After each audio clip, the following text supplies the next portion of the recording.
mouth because of her huge teeth. So she's right here. She's right here at the front with her buck teeth. And that's pretty much how I find Sandy. I have to go to the teeth. Around, draw from so many different angles. So as I'm developing that character, around, draw from so many the mouth and the teeth. And designs that Andrew really likes, Andrew and Ralph really like, and they give it to Jerome Ralph, the sculptor here. We're generating these sculptures to pre-visualize character design.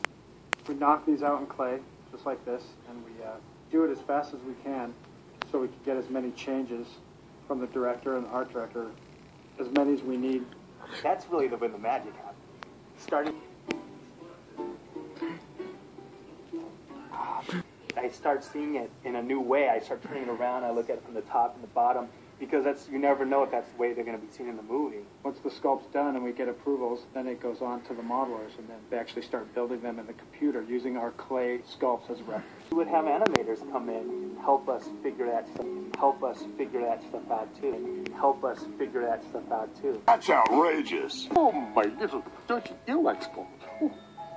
Story time! The shader and texture art director is responsible for taking those models, both sets and characters, and giving them life in terms of the... Bob, or goading SpongeBob. Fish die a lot, unfortunately. And so they always have a good supply at fish stores of dead fish. So then we take them and we'd slap it on the scanner, and we started identifying what the important characteristics are of that fish. By kind of the voice of authority. Smooth, whether they're velvety, so like whether they're shiny or smooth, whether they're velvety or translucent.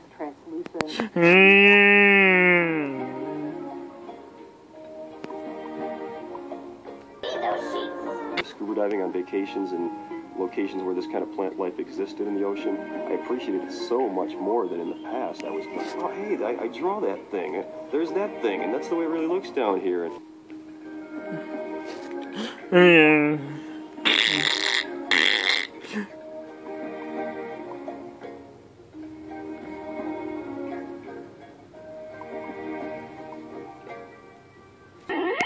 I have another idea.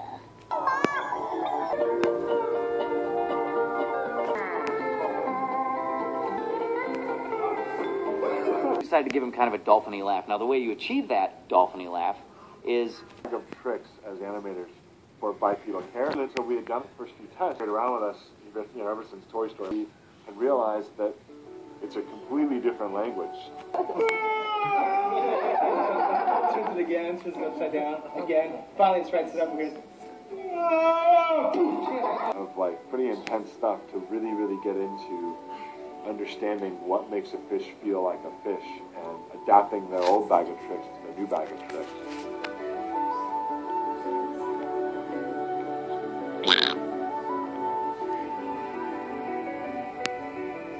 One thing I always equate it to is animating fish is like animating toilet paper underwater. But like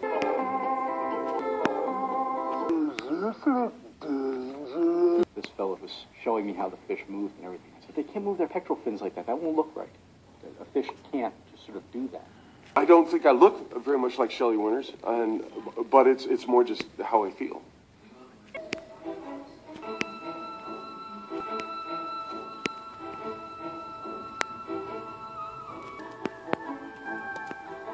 He loves money, and that's really all you need to know. Pushing the envelope, you're stressing your production plan out as much as you can to bang on the story and, get the lines just right and get it edited just right. Have a staff that's really there and on it 100%, and they're happy to be there. They feel like they're all contributing to this great, nucleus. Plankton's voice I read for as SpongeBob. So I actually did all the lines SpongeBob had in the pilot, but with Plankton's voice. And so he was saying stuff like, I'm ready. Hey, Gary, it's a beautiful day. Crazy, we tend to kind of just blow off steam or whatever.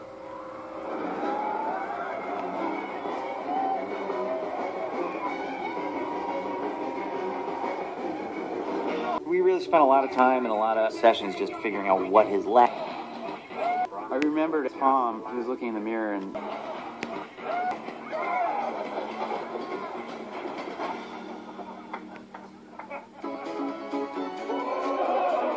What happened when we moved to this big building is you don't see the people that you used to see all the time. And I think that a lot of us were missing each other and missing that collaboration. It's called the Ugly Contest. Basically, all of the men have grown mustaches. Called me up and said that he was putting this pitch together, and he needed a little bit of a couple of paintings to sort of. Building, they have to have it on. When they're outside the building, they can take it off. It's just colors. When they're in the building, so I think they actually get away maybe a little lighter because this thing doesn't come off. Helped me develop this pitch Bible, which is what I started adding more makeup, and eventually I had the complete face, and then I decided that I'd start to wear different outfits.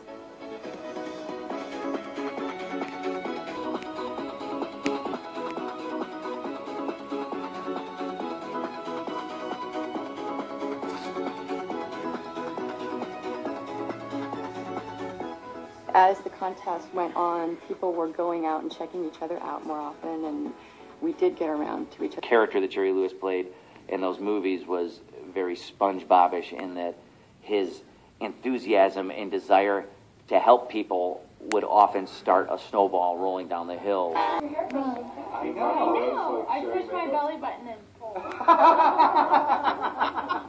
I can't believe it only took 37 hours to cook. Can't even keep the gravy inside your mashed potato volcano at lunch.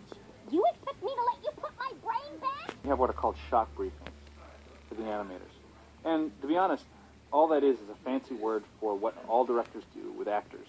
You need what motivation is, or simply you need to be swimming here, and you suddenly have to be at this point in the frame by the shot's over. Whatever the actor needs to make the scene work. I remember. YouTube,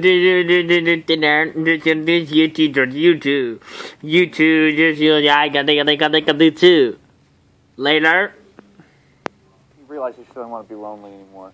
I don't think she's that articulate. She understands it even that clearly. But I think she's felt it. She just hasn't formed it, right? So it's like forming as she's saying it, right? So she's like, if you leave, it's like it's basically I will be lonely, but she doesn't even know that yet. She's just like it's going to be bad, right? There's definitely acting that comes from the voice talent. But you have to know all about it in order to bring a character to life. Otherwise, the character's not alive, it's just moving. I locked the door, I closed the door, and I put up some pictures of different people or things in my life that were important to me that are gone now, and kind of put myself in that moment for a while, and it was a depressing day. But, and then after a while, after I was really kind of in the moment, I looped the dialogue, and I kind of went with it, and then I turned on my little computer camera here.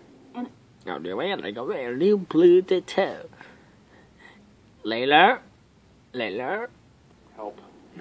Hopefully, since it's coming from a sincere place in me, when it's coming out of Dory in the film, it'll feel like it's coming from a sincere place from her as well. I went to a screening of Wormholes, and I love the style, but it was extremely cerebral and conceptual and warped. So yeah, I haven't shown it to Andrew yet. It's there. I know it. I can see that. You. I guess you. Later. Comes across more collected than I think we want her to come across as. My initial response is that you have to have a little more jerky left and right on top of your stuff at the beginning. Some hint, some tell that it's all falling through her fingers right there as she's talking. There's a lot of this back and forth that happens, and this super fine tuning, so that you get a really appealing character, and they always feel organic. They never feel computery. I think it's easy, don't you? It's like a half-beat pause. Did you try stretching his neck? Oh, scoot, just swam. It feels like he's locked in space. It looks like, yeah. I play Mr. Krabs, SpongeBob's boss, and the only real adult in the regular cast. I think it's from that little red-haired girl. That letter is from me. You like me, Chuck? I do? And he has about 20,000 ideas.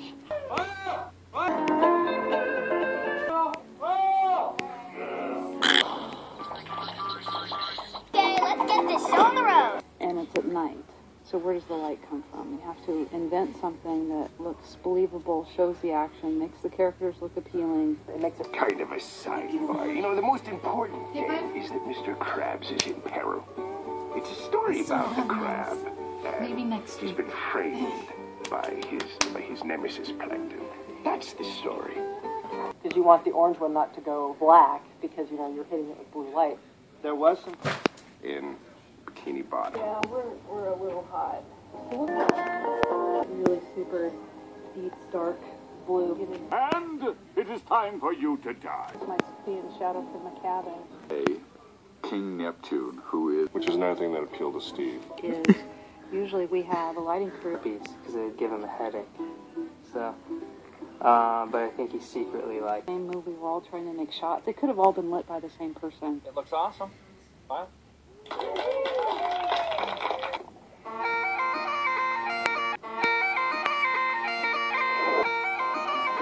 said you gotta put kick back, splash. Yeah. The producer, half of my brain, looks at a schedule and goes, I cannot splash water in 800 shots. I cannot afford to do this. The director, half of my brain says, we're going to splash water in 1,200 shots.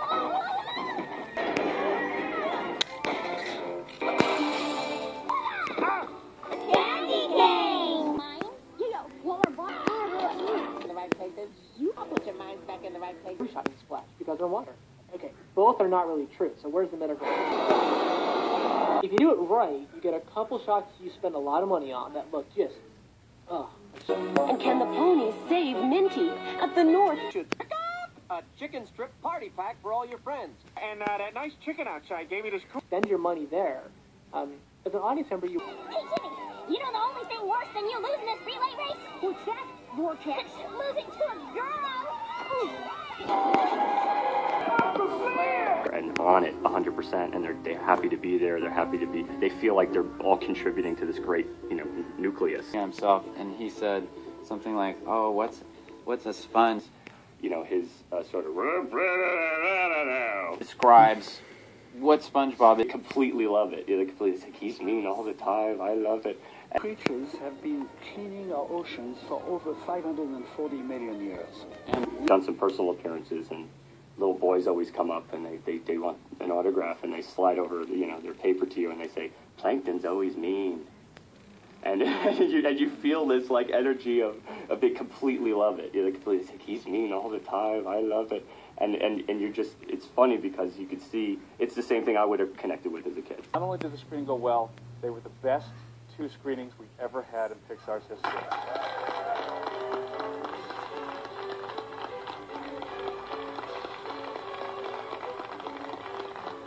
It was amazing. Completely love it. They completely think he's mean all the time. I love it. He had character descriptions and an overview of the world.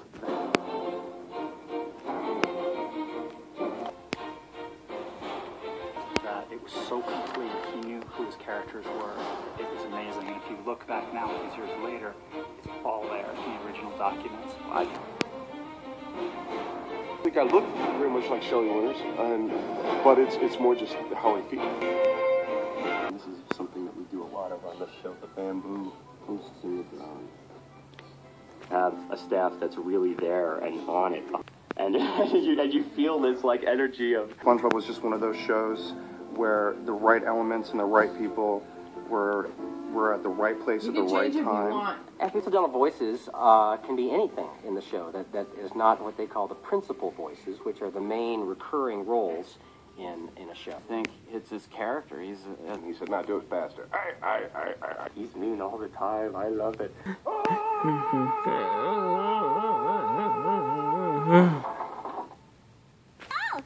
dear Bumpus, I thought I would send you a birthday present. It's a pleasure to meet you. Fantastic.